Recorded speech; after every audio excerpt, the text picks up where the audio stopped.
સમગ્ર ગુજરાતમાં ભારતીય જનતા પાર્ટી દ્વારા સદસ્યતા અભિયાન ચાલુ કરવામાં આવ્યું છે। તે બાબતે સમગ્ર ગુજરાતમાં અનેક કિસ્સાઓ સામે આવ્યા છે કે જેમાં શિક્ષકોને પણ સદસ્યતા અભિયાનમાં જોડવામાં આવે છે।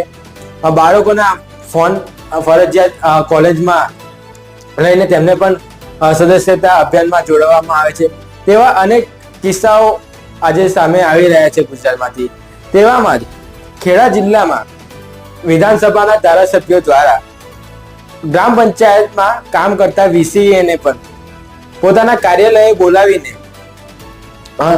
સદસ્યતા અભિયાનમાં 200 સદસ્યો જોડવાનો ટાર્ગેટ આપવામાં આવી રહ્યો છે।